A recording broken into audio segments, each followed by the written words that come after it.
Hello everybody, I hope you're having a fantastic day. Today's video I will be talking about the update, but first I'm going to be going over the event because I'm pretty sure at least a portion of you just want to hear me talk about the event because you pretty much know how the update works and all this funky jazz.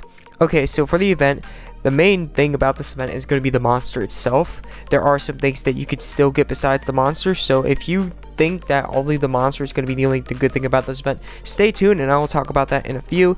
But as for now, this event is going to be based in three things. Prestige is pretty much allowing you to get both the things, the summoning stones and the sacred pumpkins. The summoning stones and the sacred pumpkins are really what's going to be the thing that actually gives you like what you want for this event, like the event exclusive items. Not really the keys or the prestige will help you get there quicker, but prestige isn't going to be the main way you're actually going to earn this gear. You're going to earn the items through the prestige to earn this gear. The items will allow you to earn the gear. You will be able to earn, as you can see, the snowman summoning scroll pieces are in here. I believe once you'll be able to earn the summoning scroll pieces for the showman, it takes 5 of them to actually upgrade, I believe, to an actual full summoning scroll. And then after that, if you want any more of the showman's summoning scrolls, you will have to do the circle of magic. It is, other than that, circle of magic. That's what these summoning stones, these magic stones, are used for. As for the circle of magic rewards and the circle magic pool, alright, if it ever loads, give me a second. Right here, it will tell you the big prize rewards, and then it will tell you the regular prize, which is the good prize. The good prize is the regular prize. Keep that in mind. That's pretty much how it's going to work out. If you didn't see what I really had to offer there, you are free to pause this video at any time, so that way you can check it out yourself. And then the pumpkin heads. The pumpkin heads will allow you to get this stuff right here. Besides for cosmetics, if you don't have 32 cost, if you don't have a lot of 32 cost or higher armors, and you don't have a lot of 31 cost or higher weapons, then this stuff will definitely be helpful gear score wise. Keep in mind, this stuff might be cost 32 weapons and cost 33 armors when they fully reforge to UR, but since they are event stuff, like their event gear, they will be weaker than the gem spawn gear. It always happens. The event gear is always going to be weaker than the gem spawn gear. That's why I'm saying, if you ain't got a lot of 32 cost or higher armors, and you ain't got a lot of 31 cost or higher weapons, these are stuff you definitely want to get because these can help increase gear score. Also, they have star defense and star attack, just in case you really want it for the future when they come out with serious events. You could grab that stuff right here and it will be all right here. Star is pretty good against light and dark, so whether they're coming out with something light and dark, you always got star to back you up. As if you don't want anything from this event, pretty much, you're always free to get these premium eggs. These premium eggs are easy premium eggs right here, and they're so freaking easy to get, it's ridiculous. On top of it, you can get yellow Pasta Kings easy and purple Pasta Kings easy as well, if you don't want to attain that stuff. And you can get total of 2 drops of ether from here, total of 2, and you can get some awakening ore pieces. Now, they do offer another thing besides prestige and flip cards. You'll only be able to earn it once for completing through flip cards, I believe. You'll be able to earn it through the prestige ladder, and then bingo as well. Bingo has these I'm not even sure what to call them, but these like side story thingies they want you to do, like these completions, and they're really easy too. They're like really easy stuff to actually do. Well, some of them, well, it might be slightly challenging, but for the most part, it's not complicated and it's not hard to achieve. Once you complete it all, you'll be able to get once per line, you'll be able to get gem fragments, and then when the whole thing's completed, you'll be able to get an awakening piece, not awakening piece, but an ether piece. There's 13 days on this, so you have 13 more days to do it. So if you do it for 13 days straight, you're definitely getting an ether for free just by completing these bingo charts over and over. So that is very nice. They offer you an extra ether on top of that. So there are multiple ways to get gear score, whether you're going for the monster, you're going for the ethers, you're going for the awakening ore pieces, or you're going for the premium eggs instead, or the armors. There's so many ways you can earn gear score. I think if you pretty much, almost everybody, unless you're like 700k or mid 600k, can benefit from this, literally benefit from this. Even if you're 700k and 600k, you could still benefit from this. And I will talk about the monster and how this monster is very, very good. Okay, to start off with, it's a star monster. As you see its stats are around, if you go to the box spawn right here, right, The box spawn has a 36 cost monster. You can see the stats right here it gives. This monster gives a little under the exact same stats, so its default stats are around the same as regular 35 cost monsters, but for its hidden potential, you can see it only gets 4k in stat slot 1 and then 4k for slot 2 in total, not just separated, but in total it gets 4k for 1 and 2 slots. So it has weaker awakening gain for stat wise, but it's still a pretty good monster to have. And on top of it, let's talk about its abilities. It's a star monster, so when you're using it for unison battle, it's going to have 2 strengths, so that means 2 elements are going to be weak to this, and star is the only element that this applies for. So star is pretty much the lucky element and the meta element, the alpha element right now, so having it to be star is pretty good. On top of it, it does decent damage. That's as far as I could go for damage. It's not a heavy hitter. It's not something to brag about or really talk about. I'm getting a lot of notifications, by the way. Anyways, going on from there, what really hits me with this monster is the reduced status alignment resistance by all enemies for 60 seconds. You can see there's a Dermot right here. It's not really too worrisome. Usually when you're dealing with players, they usually don't use status alignment monsters. There will be occasional ones that do that, and it can hurt hard. But for the most part, you don't got to worry about the status alignment resistance being reduced until this monster, at least. The reduced status alignment resistance allows all these success values of 60 to be 100 if you have no resistance of status alignments whatsoever. So pretty much Prohibit Unison, Curse, and Psychological Contamination can all be 100% going to hit guarantee. It's not going to be all the time this is going to be 100%. Definitely not all the time it's going to be 100. But for the most part, if you have no resistance, if the team has no resistance that you're using this on, it's going to be 100%. So Prohibit Unison, they're not allowed to use Unison. Curse means they can't heal. Psychological Contamination blocks some moves. Now, if Psychological Contamination blocks Mass Refresh or anything that can remove status alignments, that team's screwed. Because the only thing that can save you, and this is the bad part about it, even though it has Stun and Miasma on success value of 60, so that can be 100 as well, Miasma is going to be hard to remove, and it does like 5% of your HP every 2.5 seconds.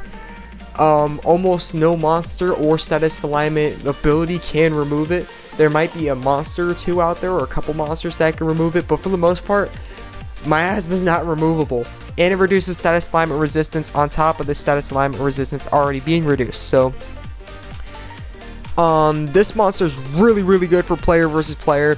When you get later in the game, when you become a lot stronger, as you're becoming stronger, you're going to be realizing that matches will last longer fighting other players. So getting a monster like this will be good, because when you get to that late game part of this game, you're going to be fighting people for about a couple. You really are. Like, seriously, you will be fighting people for a couple minutes, possibly even. So having a monster like this can really turn things around. The only issue with this monster is if they manage to pop Mass Refresh, everything besides Miasma pretty much went down the drain for nothing. But if they don't have a healer and they ain't got Mass Refresh or anything that removes status alignments, their team's screwed. Their team is screwed. I'm talking demolished, dominated, whatever you want to call it. Their team is done for. Absolutely out of the game. Well, I'm not going to say out of the game completely, but for the most part, they have such a huge disadvantage. It can turn the whole game around. It really can. They're going to have to deal with the stuns, so that first move they're planning to use right after the monster gets popped, you have to deal with one move not working at all before you can even do it. And if it's not blocked, they can, after that, pretty much remove everything besides Miasma. So that one Mass Refresh thing, by chance, Mass Refresh can be blocked completely by that Psychological Contamination, but if that's not the case, then that monster is pretty dang OP. Mass Refresh is the only bad thing about it. Other than that, it's pretty strong. Of course, other monsters can remove it as well using status alignment removals. But yeah, that's pretty much it. As for the prestige bonus, I didn't really talk about the prestige bonus.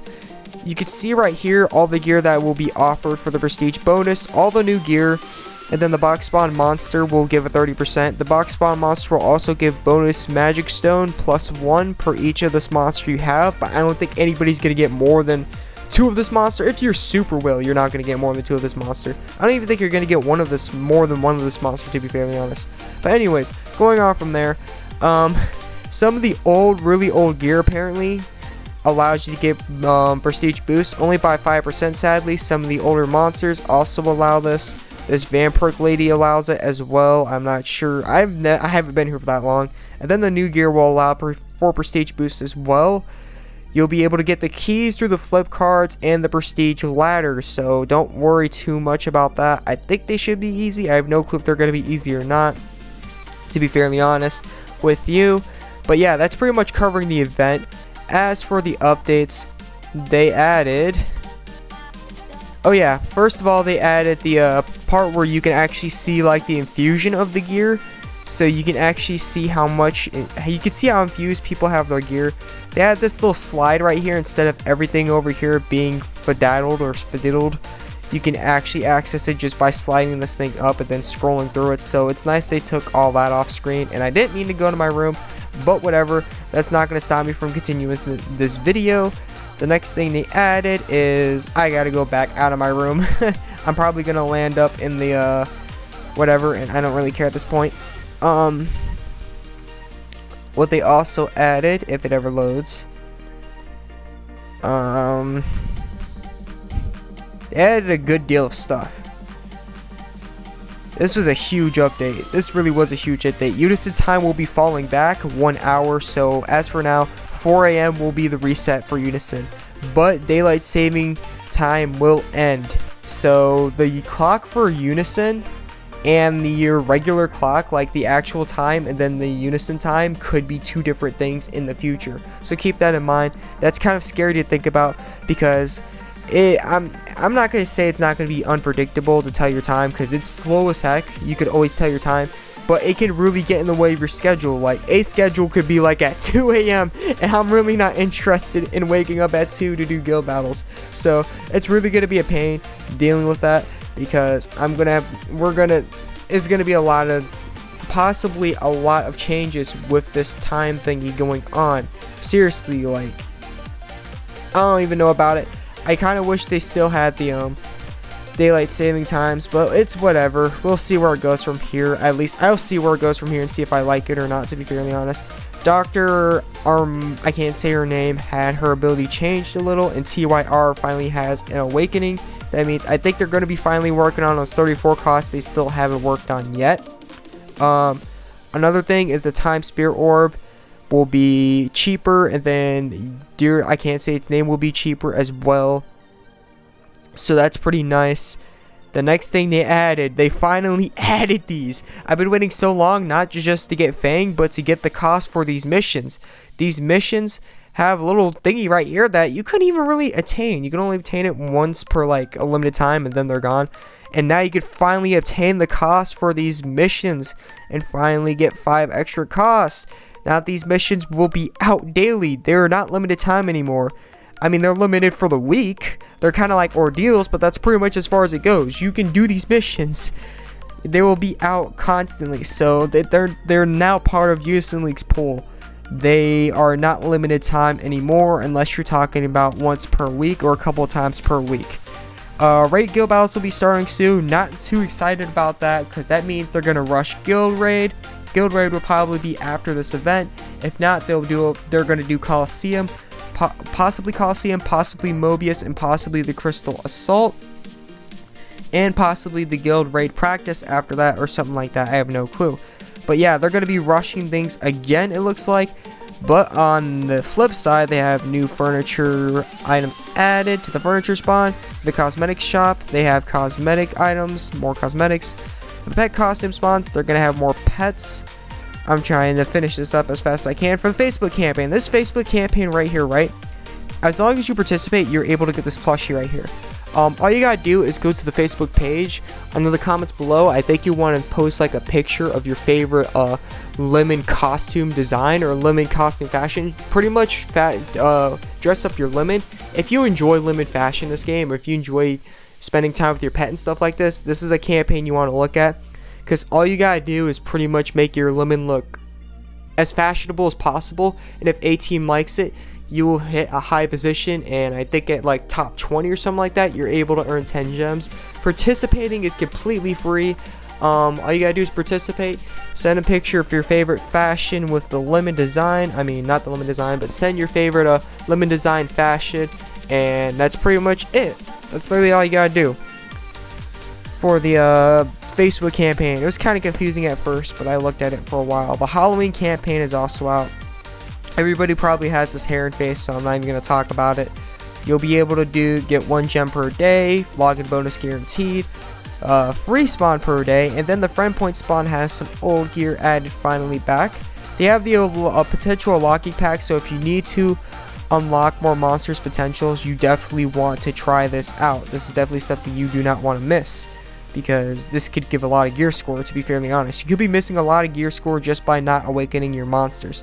And that's pretty much covering this whole video. I hope this helped out, and I will see you in the next video. This is the Azrath. I'm out. Peace.